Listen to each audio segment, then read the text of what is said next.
ეს განახლება თამაშს მთლიანად შეცვლის. ცოტა ხნის წინ Brawl Stars-მა განათავსა ეს პოდკასტი, რომელიც ძალიან დიდხანს გრძელდება, ამიტომ დღევანდელ ვიდეოში სადღაც 8 წუთში მთლიან პოდკასტს განვიხილავთ. აუცილებლად დალაიქეთ ეს ვიდეო და გამოიწერეთ არხი, ახლა კიდევ ვიწყებთ.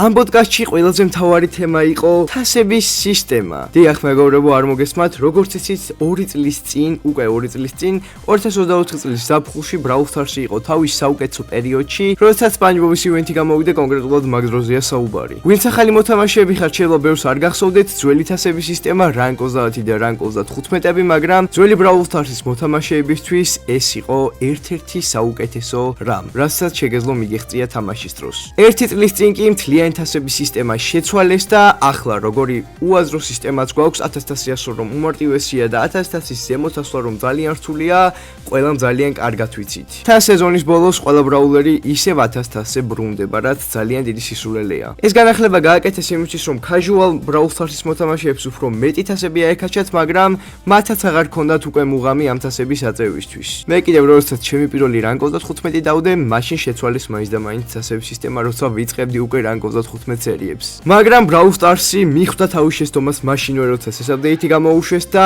ამ პოდკასტში ილაპარაკეს მთლიანი თასების სისტემის შეცვლაზე, რომელიც შემდეგ Brawl Talk-ში იქნებოდა. რამდენიმე დღის შემდეგ კიდე აი ეს კონკრეტული ფოტოები გაილიქა, რაც ძალიან საინტერესოა ნამდვილად და ვფიქრობ, რომ ეს თასების სისტემა, რომელიც გამოვა, ძალიან მსგავსი იქნება იმასთან შედარებით, რომელიც სულ ადრე გქონდა და ყველას გვიყვარდა, რაც მე თუ მკითხავთ ძალიან მაგარია და Brawl Stars-ის სიმართლე რო გითხრათ, ახლა ისედაც უფრო და უფრო მაღლა ადის და უფრო სასიამოვნო ხდება ამ თამაშის თამაში. კლავ მეს დაუბრუნდი ძალიან ხშირად თამაშს, მაგრამ თასების აწევას შეშვებული ვარ, მაგრამ ახალი თასების სისტემის მერე დიდი ალბათობით დაუბრუნდები. შემდეგი თემა, რადგან საუბრობდნენ, იყო კოლაბორაციები, მაგალითად თუ გახსოვთ SpongeBob-ის და ასეთი კოლაბორაციები რო იყო გამოსული. ეს ბოლოხანები ყოფილა მაგალითად Subway Surfers-თან კოლაბორაცია, მაგრამ იმდენად კარგი არ გამოუვიდათ, როგორც ადრე გამოუვიდათ. მათ თქვეს, რომ ეს ტიპის კოლაბორაციებს აუცილებლად გააგრძელებენ, მაგრამ ბევრად უფრო საინტერესო იქნება, რაც ძალიან მაგარია, იმიტომ რომ SpongeBob-ის ივენთი ყველას გახსოვთ ალბათ, რომ ძალიან მაგარი იყო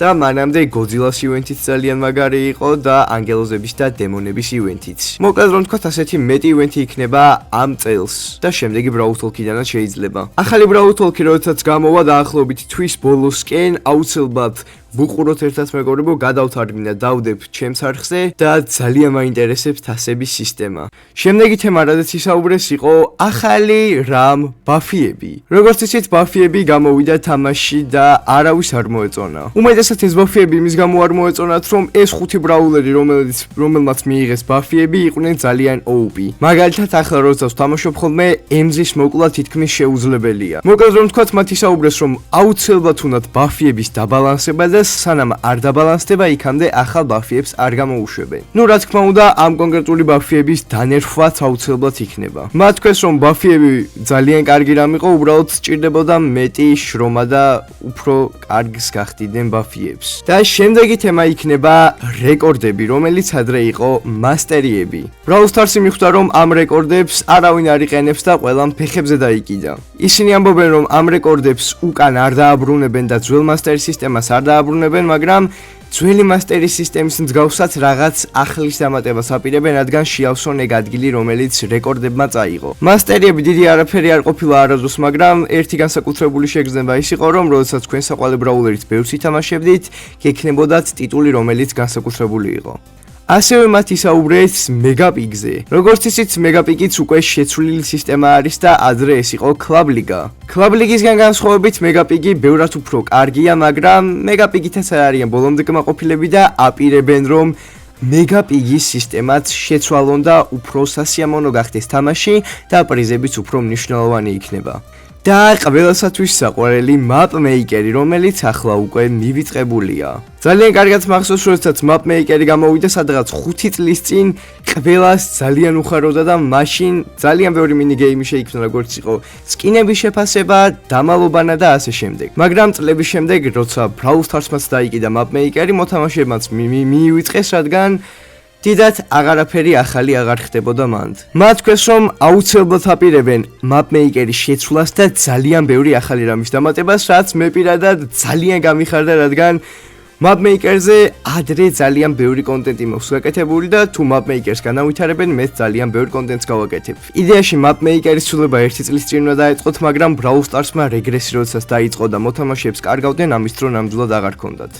და ბოლოს მათ ისაუბრეს win trader-ებზე და chat-ერებზე Brawl Stars-ში. როგორც ისიც დაახლოებით 1 წლის წინ და 2 წლის წინ, როდესაც Brawl Stars-ი თავის საუკეთესო პერიოდში იყო, ერთი ძალიან დიდი მინუსი ჰქონდა, ყველა win trader-ობდა, ერთმანეთს ასნაიპებდნენ და მოგებებს ჩუქნიდნენ. ამისთვის კი ძალიან ბევრი მოთამაშეს ბანი დაედო და ისინი გააგრძელებენ ამ პრობლემის აღმოფხვას, თითქმის აღმოფხვრილიც კი ეს პრობლემა. მოკლედ მეგობრებო, დღეისათვის სულ ეს იყო, ალბათ დალაიქეთ ეს ვიდეო და გამოიწერეთ არხი, იმედი მაქვს მოგეწონათ.